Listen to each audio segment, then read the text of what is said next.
Hi there, and thank you for tuning in. I'm Shauna K. Lester, the founder of Memorable Essay and creator of the IMG Residency Match Application Accelerator.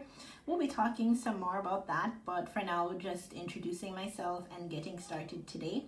So I want you to, if you're tuned into this, to hit share so that somebody who's interviewing for Match is able to see this conversation that we're going to have today. Somebody can learn a lot from it in terms of what they need to do for their interview that's coming up, because the interviews are very important. Every stage of this process is very important. So now you've gone through the application phase and you're interviewing, it's time to be really sharp for your interview. So this is actually one of my favorite topics to talk about because a lot of people just don't know about it. So whenever I can make people aware of something that they have never thought of before, that's a good thing. So we're going to jump into it today. And so the main focus of this is what you should focus on. That's where our conversation is going to go.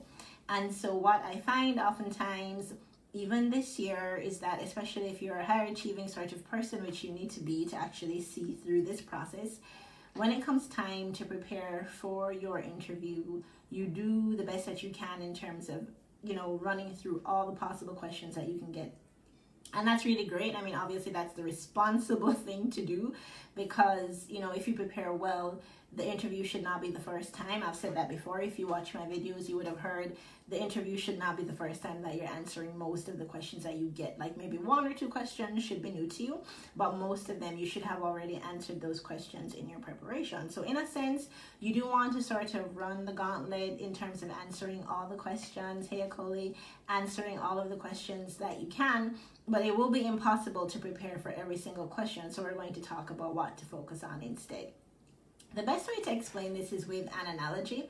When I was thinking about it, is that I think most of us, if we try, we can remember a really special day in our lives, perhaps from when you were a child. I know for me, it was the day I got into high school.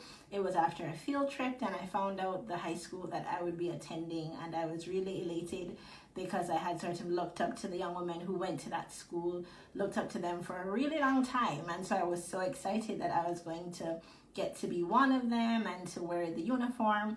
But if you ask me, I actually do not remember everything about that day, right?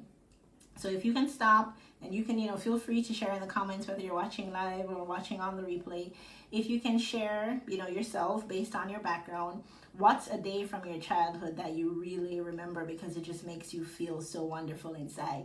Chances are that you do not remember all of the details from that day, right? Your brain just has not held on to all of those memories.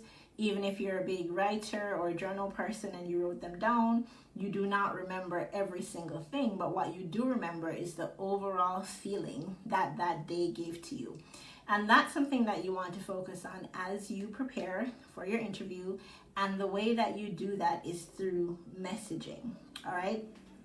So the thing with messaging work is that it's really important, but lots of people don't necessarily understand how important it is or how it works. But it's the way that I do all of my works, especially with IMGs, because it's so important.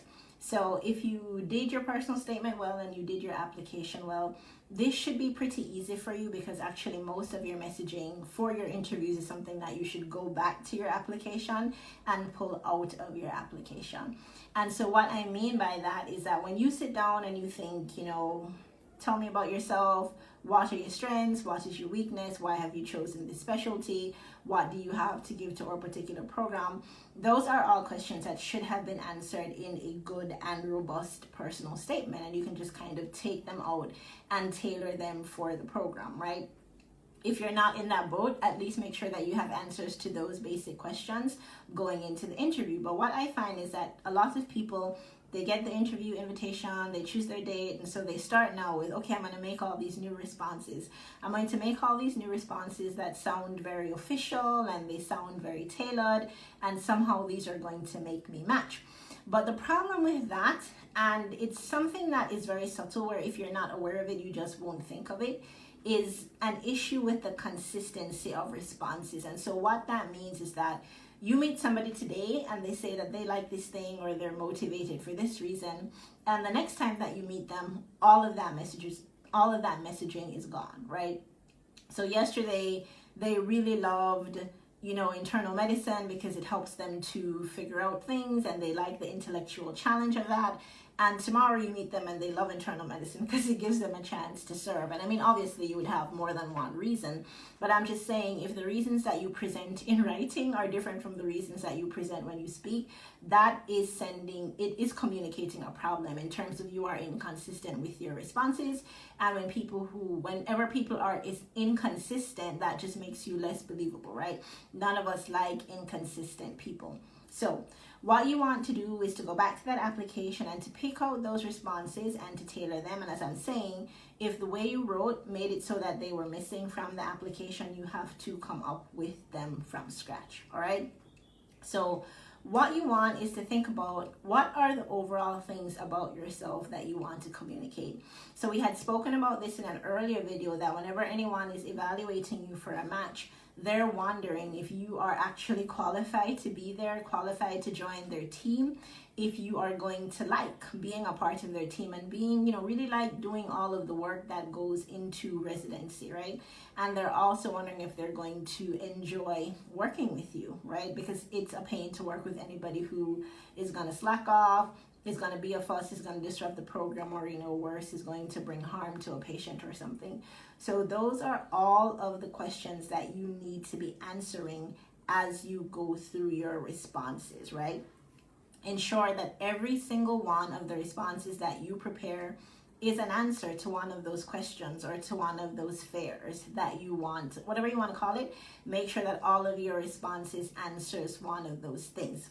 So on top of that, in terms of you focusing on that and the messaging that you're conveying, you want to think of some other things that you want to come across, that you want to put across to people. For instance, are you somebody who you can handle pressure? That might be one of your responses, but just in general, being a physician in a residency training program, you need to be able to work under pressure. You need to be able to think on your feet. You need to be able to listen to people, to listen to what you're asked, and to respond to what you're asked. You need to be somebody who is a positive person. You have a positive disposition, no matter how tough things are, or you're flexible. That's another big one in terms of you expected to interview and find X, but you come and find Y. Are you complaining?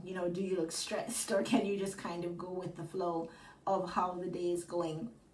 Are you somebody who is compassionate? That's something that came up recently in a session I had with someone, where the response that the person gave just, it would have set off red flags about, are you somebody who is compassionate?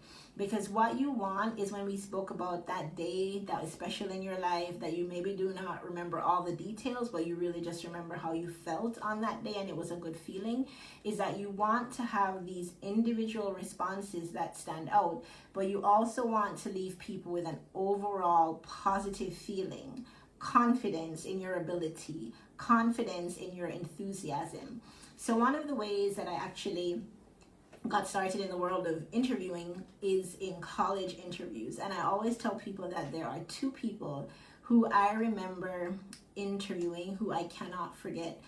And both of them actually, it was in different ways, but their enthusiasm for the opportunity is what I remembered. So it's like, if you ask me today, I cannot tell you what they said, but there was one person who legitimately, every time she gave a response about a certain question that meant she would have the opportunity, her whole body lit up. It wasn't just her face, it was her whole body. She was so excited that I thought to myself, obviously she was qualified for the opportunity because she was there and she was interviewing, and I just kept thinking to myself, how could I ever say no to her, right? So it's sort of like in that write-up, you're like, we must get this one, here's this, here's that. But on top of it, her enthusiasm just came through so strongly. So you want to think about, what is that feeling that you want people to be left with when you leave the room, and how can you communicate that through your messaging?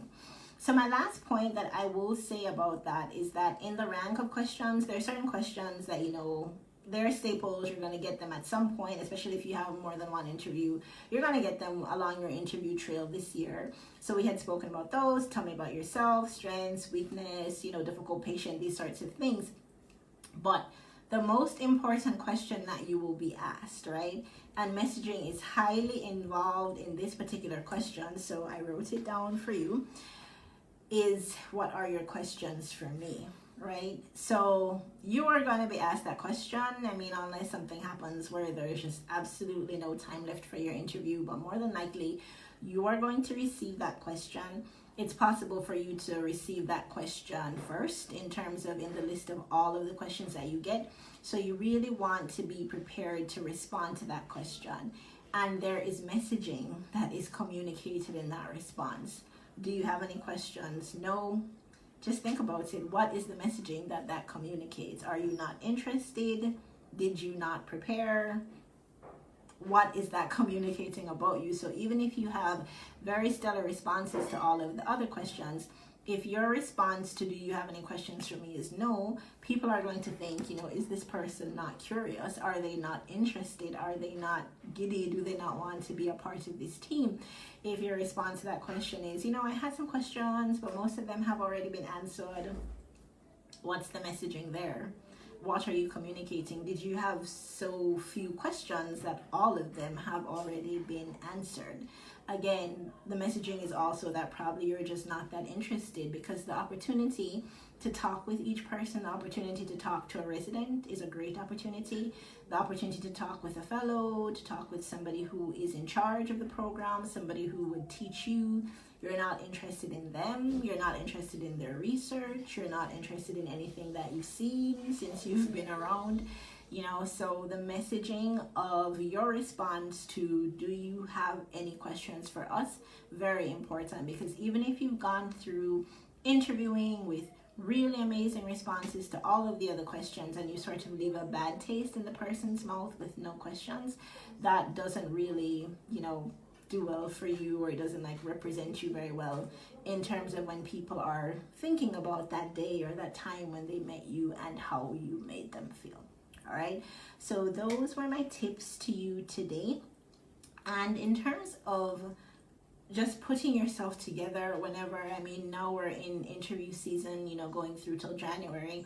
Also, some of you who are watching this are actually going to be getting ready for Match 2021.